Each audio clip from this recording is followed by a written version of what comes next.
नमस्कार मंडळी. खमंग कट्टा बाय शिल्पामध्ये तुमच्या सगळ्यांचं सहर्ष स्वागत आहे. वन फूड मिलला पर्याय बघतोय आपण. सिरीज चालू आहे आपली. छान छान राईस आणि सूपचे प्रकार आपण बघितले, सारांचे प्रकार बघितले. आज मी तुम्हाला जे दाखवणार आहे ते कोकणातलं पारंपरिक, जसं साऊथमध्ये डोसा प्रसिद्ध आहे तसं हा कोकणात खापरोळी म्हणून प्रसिद्ध आहे. याचं पीठ हे मिक्स डाळींचं असतं आणि ते सुंदर लागतं. मूळ पद्धत अशी आहे की या खापरोळी बरोबर दूध, नारळाचं दूध किंवा साधं दूध आणि त्याच्यात किंचित गूळ घालतात आणि त्याच्याबरोबर खातात. पण आता आपल्याला आपण बटाट्याची भाजी, चटणी किंवा सांबार किंवा आपण असे आप्पे सुद्धा करू शकतो. तुम्ही हे पीठ जर भिजवून ठेवलं तर ह्याचे अनेक प्रकार होऊ शकतात. आणि माझ्या नोकरदार ज्या मैत्रिणी आहेत किंवा ज्या वर्किंग वुमन आहेत, ज्यांना घरूनही काम करावं लागतं, तर अशा सगळ्यांसाठी जर तुम्ही सुट्टीच्या दिवशी हे पीठ भिजवून ठेवलं तर नक्कीच त्याचा उपयोग तुम्ही करू शकता.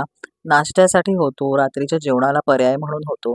तर तुम्ही नक्की हे पीठ भिजवून बघा आणि तुम्हाला आवडेल. अतिशय सोपं आहे. जसं आपण इडलीसाठी पीठ फर्मेंट करतो त्याच पद्धतीने आपल्याला हे करायचं आहे. फक्त ह्याच्यात तांदूळाबरोबर मिक्स डाळी असल्यामुळे त्याचं पोषण मूल्य नक्कीच जास्त आहे. पारंपरिक प्रकार आहे. काळाच्या पडद्याआड जे प्रकार जात आहेत ते दाखवण्याचा आपला प्रयत्न आहे की जेणेकरून आपल्या ह्या ज्या जुन्या रेसिपीज आहेत तर ह्या नवीन माहिती व्हाव्यात, पुढच्या जनरेशनपर्यंत पोचाव्यात.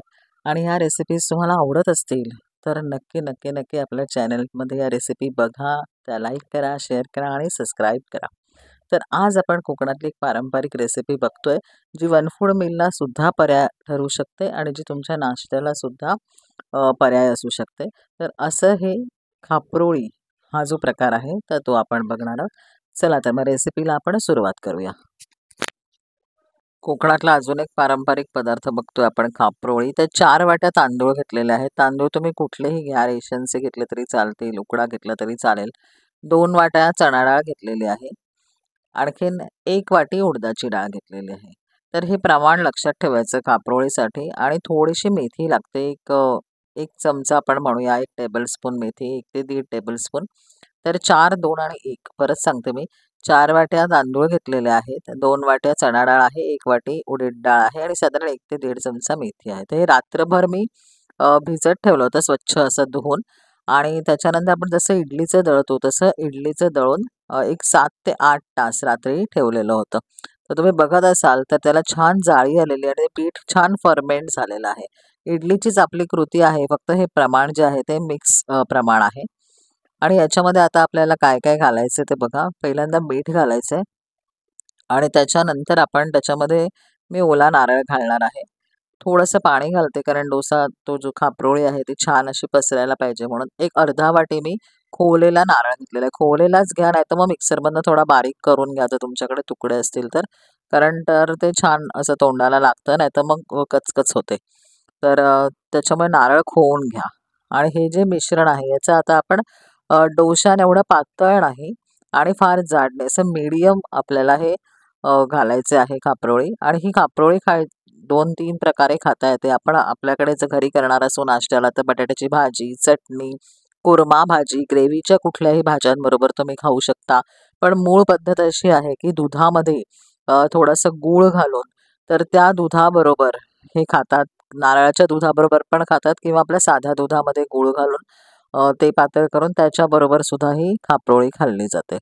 तव्यावरती तवा छान तापल्यावर तूप किंवा तेल तुम्हाला जे लावायचं असेल तव्याला तर ते लावा. आणखीन हे मिश्रण जे आहे हे मिश्रण डोश्यासारखं पसरवा, पण फार पातळ पसरवू नका. थोडंसं हे किंचित उत्तप्पा एवढं जाड नाही आणि डोशा एवढं पातळ नाही, असं मीडियम आपल्याला हे पसरवायचं आहे. बाजूने आपल्याला बटर किंवा तूप सोडायचं आहे की ते छान उलटलं जाईल. याची टेस्ट फार छान लागते. याची इडलीसुद्धा चांगली होते, याचा उत्तप्पा चांगला होतो. पण हा पारंपरिक पदार्थ कोकणातला आहे खापरोळी. आणि याच्याबरोबर मूळ पदार्थामध्ये दूध देतात, नारळाचं दूध किंवा साधं दूध आणि त्याच्यात गूळ घालून. तर असा खाल्ला जातो. आमच्याकडे आम्ही वेगळ्या वेगळ्या प्रकारे नाश्त्याला हा वापरतो. कधी बटाट्याची भाजी, कधी कुर्मा भाजी, कधी चटणी. आणि तुम्ही बघा छान मी बटर सोडलेलं होतं आणि मी उलटवलं आहे. आणि अशा प्रकारे आपला हा वन फूड मिलला खूप चांगला पर्याय ठरू शकतो.